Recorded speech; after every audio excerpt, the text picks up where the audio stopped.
يا مساء الفل. النهاردة كان عندنا عزومة سهلة وبسيطة وتكلفتها كانت بسيطة. هقولك ازاي تعملي عزومة تشرفك قدام ضيوفك وتكتري الأصناف كده على ترابيزة السفرة. عملت تريكات طلعت حلوة جدا جدا وفرقت في طعم المحشي والفراخ والبانيه. تعالوا كده نسمي الله ونشوف العزومة بتاعتنا دي عملناها ازاي. اول حاجه قبلها بيوم جبت الفراخ قطعتها 4 ونقعتها في ملح وليمون ومعلقتين كبار من الدقيق. لو عندك طحينه حطي طحينه بيضيع اي ريحه زفاره موجوده في الفراخ. هسيبها كده نص ساعة وتعالوا نحضر تتبيلة الفراخ اللي هتخلي الفراخ بتاعتك زي المشوية بره بالظبط وأحلى كمان. معايا بصلتين ضربتهم في الكبة نعمتهم وحطيت البهار من كل حاجة معلقة ملح فلفل أسمر كمون زعتر. حطيت كمان قرفة وحطيت بهارات فراخ وحطيت كاري. وكل ده إن شاء الله هكتبهولك في صندوق الوصف. وحطيت معلقة صغيرة خالص من جوز الطيب. عصرت ليمون كده وشلت البذر منه. وحطيت ربع فنجان من الخل وزيت. وكمان حطيت صويا صوص بيعزز اللون الفراخ كده لما بتخش الفرن. ودعكت كل ده كده بايديكي تدعكي كويس جدا علشان تنزلي كل المية اللي موجودة في البصل. طبعا الفراخ شطفتها كده بمية وحطيتها في المصفى تتصفى. اهم حاجة تتصفى من المية بتاعتها عشان ريحة الزفارة. وبعد كده بعمل لها شقوق بالسكينة وبدخل التتبيلة في كل حتة في الفراخ علشان اللحم بتاعها يتملح. اهم حاجه ان انتي تسيبي الفراخ دي ليله كامله في التتبيله ديت. ويا سلام لو عملتي التتبيله ديت وسبتي الفراخ فيها في الفريزر ولما تعوزي تطلعي بتبقى احلى واحلى. كل ما تقعد في التتبيله كل ما طعمها يبقى حلو كده. اللهم بارك. بعد ما تبلت الفراخ غطيتها كويس وسبتها في التلاجة. بعد كده تبلت البانيه في كذا طريقه لتتبيله البانيه. انا بحب الطريقه دي بتخلي اللحم طعمه كده مملح وطعمه جميل. بجيب بصلايه طماطمايه فلفل رومي بحط عليهم ربع كوبايه من الميه واضربهم كويس جدا لحد ما ينعموا معايا. بعد كده بحطه في المصفى واصفي كل الميه اللي موجوده في الخضار. والتفل اللي طلع ده مش هرميه. البصل والطماطم غاليين جدا دلوقتي هركنهم على جنب واقولك هعمل بيهم ايه.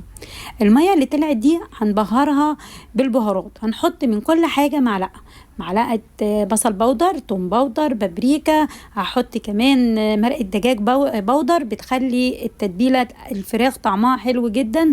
وكمان بحط كاري. بحط ليمون. ما تحطيش زيت عشان الزيت هيوقع الكفر لما تيجي تقلي البانيه. ما بنحط الزيت خالص في التتبيله. طبعا بتظبطي الملح. بحط بيضه يعني كيلو البانيه حطيت له بيضه وهي دي بس اللي هنستخدمها في الوصفه بتاعتنا. الليمون بعصره واصفي منه البذر واقلب كل الكلام ده كويس جدا عشان كل المكونات تختلط مع بعضها. بعد كده بجيب البانيه طبعا غسلته كويس بالليمون والملح وغسلته بالميه وصفيته. اهم حاجه تصفيه من الميه. وباخده احطه في التتبيله ديت. سيبيه ليله كامله وكلي احلى بانيه ممكن تاكليه متبل تتبيله صح. لو انتي حابه تحتفظي بيه في الفريزر ممكن تحطي في اكياس السندوتشات على حسب افراد الاسره بتاعتك.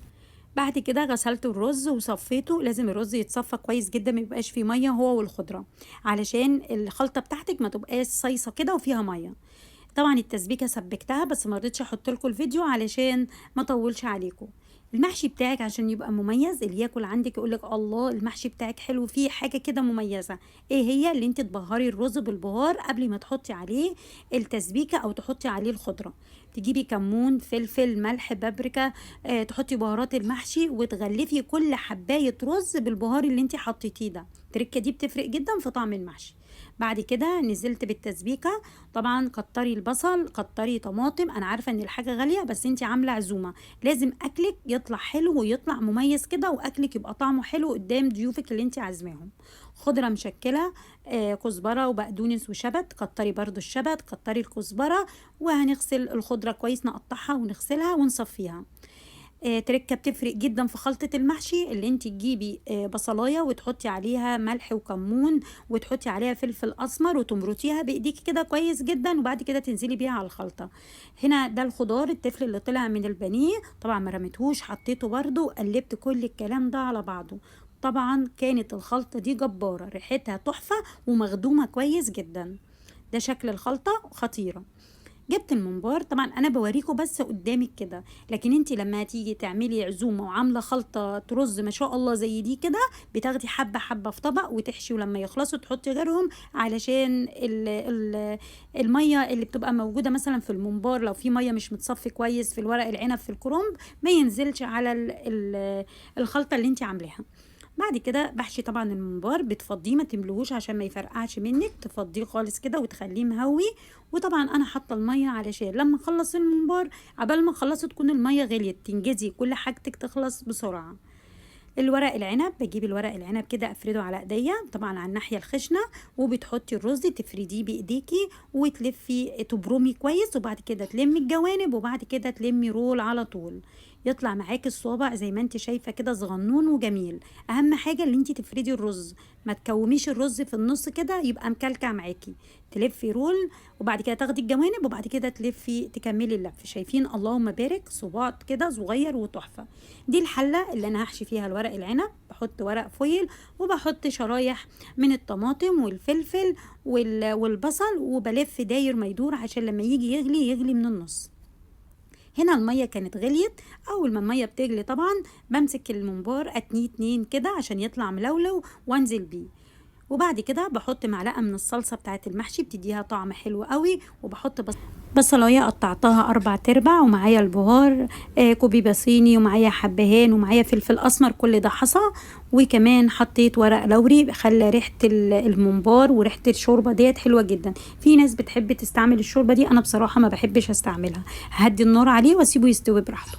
هنا الفراخ طلعتها ورصيتها كده في الصينيه، وجبت ورق زبده وورق فويل وغطيت الفراخ وهدخلها الفرن على درجه حراره 200. بغطيها الاول ليه بالورق الفويل وورق الزبده علشان ما تاخدش لون وتكون نيه من جوه. اول ما الاقيها ريحتها طلعت وفحفحت كده، بعين ورق الفويل وعين ورق الزبده واسيبها تاخد اللون. هنا جبت طاسة حطيت معلقة من السمنة ونزلت باللحمة، وأول ما اللحمة لونها يتغير كده جبت بصلتين ضربتهم في الكبة ونزلت بيهم على اللحمة. بقلب كل الكلام ده وبحط البهار فلفل أسمر بهارات اللحمة، وحطيت كمان زبطت الملح ونزلت بالكلام ده، قلبت كل ده مع بعضه. وبجيب نص كيلو من الطماطم بضربه في الخلاط وصفيه وأنزل بيه، قلبتهم وسبتها تتسبك، بتدي العصاج الطماطم طعم مسكر كده. البطاطس جبتها قشرتها غسلتها، بشيل شريحة كده بسيطة من فوق ومن تحت، من تحت عشان دي القاعدة اللي البطاطس احطها لما اجي ارص الصينية البطاطس ما تقعش وتقع منها اللحمة. دي القاعدة اللي انا بحط عليها البطاطس، بقورها تتقور معاكي بسهولة. طبعا البطاطس دي حلوة جدا في العزومات، بتدي شكل جدا حلو على ترابيزة السفرة. بقليها نص قلية اللي هي يا دوبك بس تاخد لون كده، وبعد كده بطلعها. هنا في الكسرولة حطيت معلقة من السمنة، نص معلقة من الثوم، ونص معلقة من الفلفل الأسمر، قلبتهم كده مع بعض. أول ما البصلة اصفرت يعني نزلت بالطماطم بعد ما ضربتها في الخلاط وصفتها. وهنا البطاطس حشيتها ورصيتها في القالب الفويل ده، ونزلت بصلصة الطماطم. التركة دي بتدي طعم حلو جدا جدا للبطاطس المحشية. بحطها في الفرن تاخد لون، طبعا هي مستوية نص سوا مش هتاخد وقت. هنا المحشي حشيت محشي الكرنب، الله اكبر، شايفين حشيه داير ما يدور. طبعا الشوربه لازم تكون مغليه كويس جدا، وحاطه فيها ملح فلفل اسمر، وحاطه فيها مكعب مرق. والشوربه بتاعتك يا دوبك الصف الاولاني ما تغطوش بالشوربه علشان المحشي ما يطلعش منك معجن. نفس الشوربة برضو سقيت بيها البتنجان والكوسة والفلفل. ورق العنب بحط في الشوربة صويا صوص وبحط ليمون كتير، وبسقي المحشي زي ما انت شايفة كده. بحط الطبق وبسيبه اول ما يجلي اهدي عليه. اول ما المحشي هيبدأ كده يتكتك ويغلي من النص، بجيب معلقتين كبار من السمنة واوزعهم على المحشي، تفرق جدا جدا في ريحة وطعم المحشي. تحطي معلقتين هنا ومعلقتين هنا، المحشي بتاعك بيبقى خطير. هنا البانيه قليته، هنا في خلطة فيجيتار جايباها من عند العطار وبقسماط. بطلع من الخلطة ديت ولا بيض ولا لبن ولا اي حاجة، بطلع من الخلطة اتبل على طول في البقسماط، وانزل على طول على الطاسة بيكون فيها زيت، وزيت غزير، وما تقلبيش خالص اول ما تحطي علشان الكفر ما يقعش من على البانيه زي ما انت شايفة كده. اول ما ياخد لون هقلبه على الناحية التانية واطلعه على مناديل المطبخ. هنا قليت الممبار بحطه في الطبق وبحط على الوش كده بقدونس، والفراخ بحطها في القوالب الفويل بتدي شكل حلو على ترابيزة السفرة. بحط بقدونس على الوش، والمحشي كان استوى ريحته كانت مفحفحة. وعملت ملوخية، كتري أصناف بسيطة، طالما عندك شوربة اعملي ملوخية اعملي شوربة. الأكل كان حلو جدا، كانت ريحته حلوة. شايفين محشي البتنجان والكوسة كان يهبل خطير. طبعا الأصناف كترت ازاي من المحاشي، عملت جميع انواع المحاشي. حطي على ترابيزه السفره مش هتلاقي مكان من كتر الاكل اللي انت حاطاه. البطاطس دي كانت خطيره، والفراخ ريحتها كانت تحفه. كده العزومه بتاعتنا خلصت. ان عجبتكم الوصفه ما تنسوش لايك وشير وسبسكرايب وتفعلوا الجرس عشان يوصل لكم كل جديد.